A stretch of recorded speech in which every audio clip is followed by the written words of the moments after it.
Bonjour, bonjour, bonjour, bonjour, bonjour, bonjour, bonjour, bonjour. Sister Maggie vous dit bonjour, bienvenue sur ma chaîne. La chaîne. Aujourd'hui, je vais parler sur femme abandonnée. Que tu as l'esprit abattu. Comment sortir dans l'esprit abattu? Toi qui es abandonné. Toi qui es abandonné même en ce moment. Toi qui sens même l'abandon en ce moment. Toi qui es en train de pleurer même en ce moment.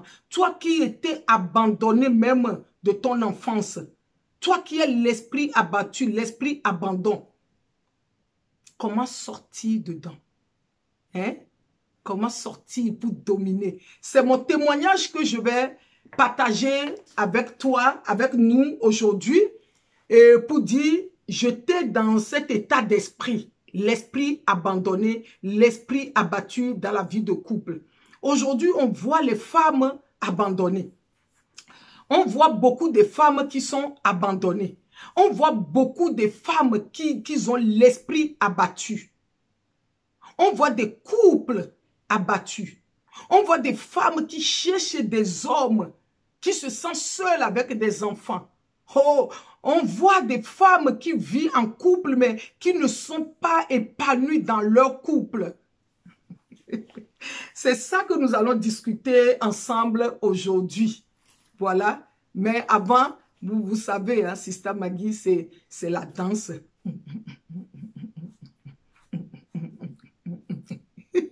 Et tout, mais oui. Voilà. Et oui, parce que aujourd'hui, on voit entre deux personnes dans les couples l'orgueil, fierté, l'esprit de moi, l'esprit de moi, l'esprit de haine. Pourquoi? On voit les femmes mariées, certaines qui n'ont pas leur épanouissement. On voit des femmes célibataires avec les enfants qui se sentent abandonnées, qui ont l'esprit abattu. On voit les femmes célibataires, mais qui ont leur homme quelque part, qui ne vivent pas ensemble, qui ont leur esprit abattu, qui se sentent abandonnés. Parce que comme je le dis toujours sur ma chaîne, dans toutes les choses, il y a deux côtés. Il y a des bons côtés et des mauvais côtés.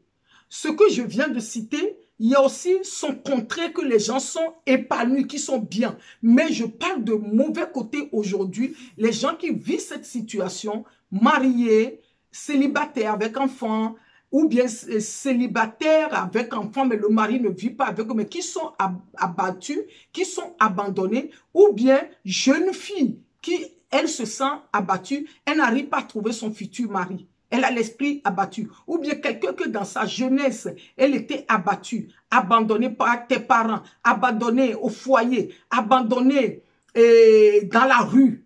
Tu avais tout cet esprit-là qui est en toi, qui est en train de te ronger.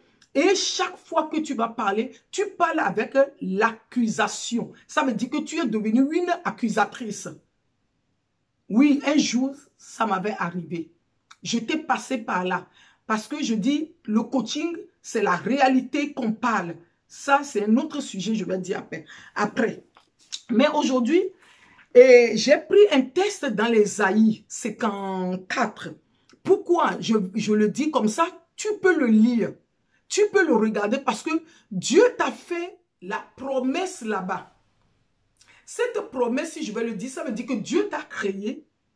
Dieu a mis des bonnes choses en toi, qui est les dons, qui sont en toi. Parce que les dons, je ne parle pas les dons spirituels, il est là. Là, je suis en train de parler les dons de travail, ce que tu vas faire, ce que tu fais, ce qu'on fait sur cette terre. Dieu t'a mis en toi les potentiels. Ce don, ce sont des potentiels qui est en nous. Et il y a aussi les talents dedans. Maintenant, tu as tout ça.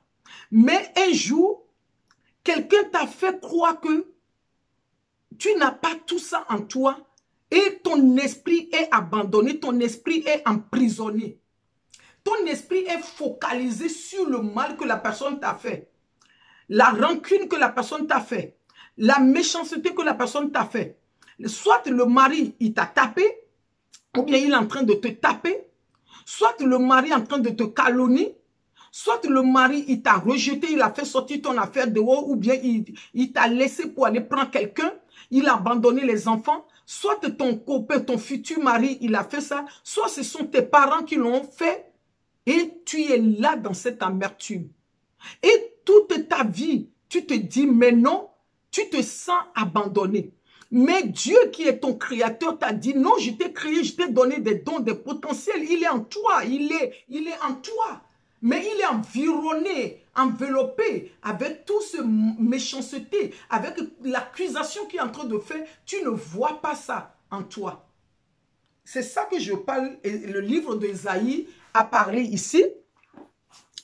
Mais il a dit, faut pas avoir peur. Je suis avec toi.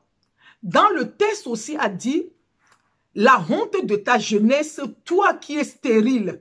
Tu peux être stérile. Et tu vois, comme tu n'arrives pas à faire l'enfant, c'est pour cela que la personne est en train de te faire ce mal-là. Et tu te focalises sur ça.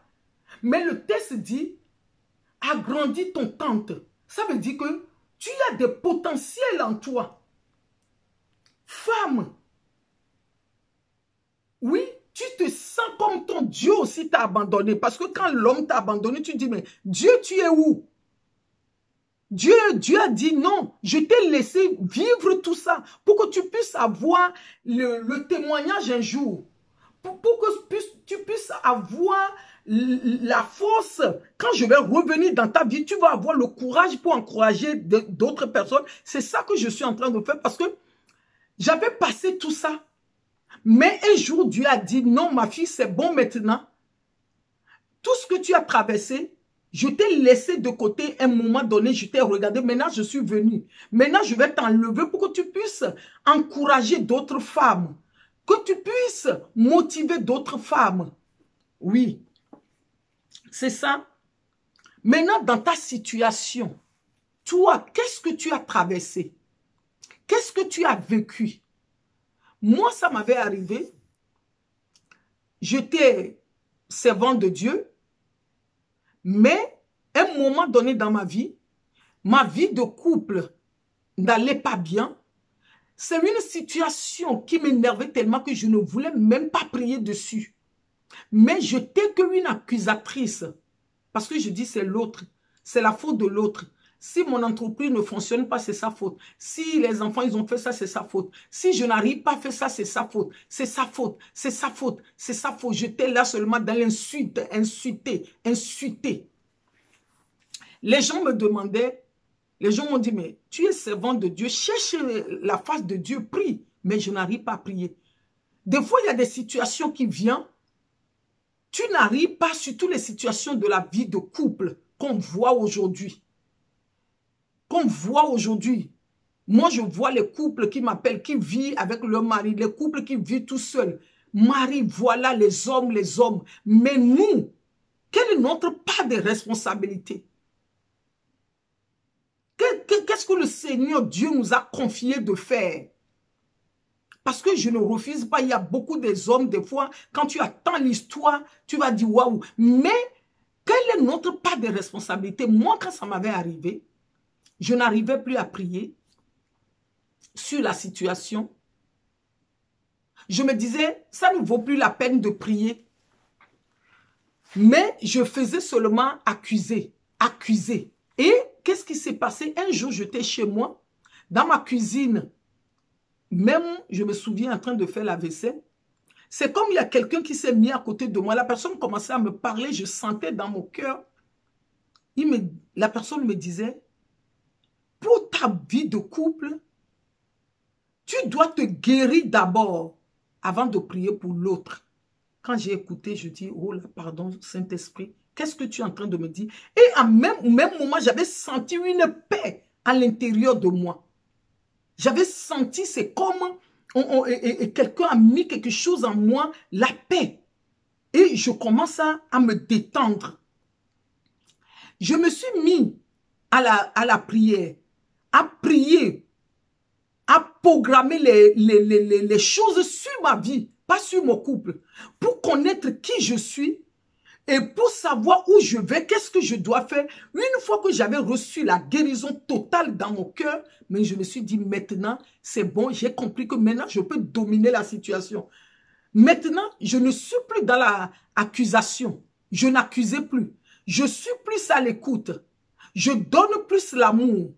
Parce que même on n'est que des hommes. Il y a des choses qui ne vont pas te plaire. Mais ton cœur ne va pas être dans l'amertume. Parce que le comportement de l'autre peut étouffer ton bien-être qui est en toi. Le comportement de l'autre même va te étouffer tellement que toi, jeune fille, quand tu vas trouver un autre homme qui va te faire l'avance, qui va chercher à t'épouser, l'autre, le comportement de l'autre est tellement devant toi comme une lumière, comme une glace, tellement que ça t'empêche de rentrer dans une autre épanouissement, dans ta destinée. C'est ça. C'est pour cela que le texte d'Ésaïe 54 nous dit que Dieu, il est avec nous. Parce que tu dois rentrer dans ta destinée qui est dans ton ministère, qui est dans ton épanouissement, qui est dans ton potentiel. Mais si tu ne pardonnes pas l'autre, si tu es là seulement, tu insultes, tu calomnies l'autre, tu es dans le bagarre, tout ce potentiel-là est caché en toi, tu ne vas pas le voir. Aujourd'hui, si tu me vois aujourd'hui, parce que j'ai pu pardonner, j'ai pu prier pour moi pour que je puisse avoir la paix, pour pouvoir rentrer dans mon ministère aujourd'hui, pour être coach de vie, chrétien ou coach que moi j'appelle coach de vie, la sagesse divine. Coach de vie à la sagesse divine, parce que ça veut dire que toutes les épreuves que j'ai traversées dans ma vie, c'est ça que je parle ici. C'est ça que j'encourage quelqu'un ici. Parce que si je n'avais pas traversé ce moment, aujourd'hui, quel message que j'allais te donner, j'allais partager, quel témoignage que je dois avoir partagé. C'est pour cela que le texte là, il est très important. Il a dit, Dieu m'a oublié un moment quand je traversais tout ça. Je peux dire, mais Dieu, tu es où? Voilà ce que je traverse, je suis ta servante. Mais il est là. Il dit, maintenant je reviens. Tu as traversé tout ça. Maintenant, je suis avec toi. Je vais enlever la honte. Je vais enlever la peur. Je vais enlever tous les amertumes. Je vais l'enlever parce que maintenant, je viens donner la paix. C'est ça qui m'avait arrivé. Le Saint-Esprit était venu me combler avec une paix à l'intérieur, m'avait guéri. Qu'aujourd'hui, je puisse témoigner pour que toi qui vas m'écouter, toi qui vas m'attendre, toi qui vas tomber sur la vidéo, tu vas dire, ah voilà, Sister Maggie, elle a pu s'en sortir dans ça. Toi aussi, avec la foi, tu peux arriver. Parce qu'il y a le bien en toi. Il y a le bien en toi. Mais comment le voir ce bien?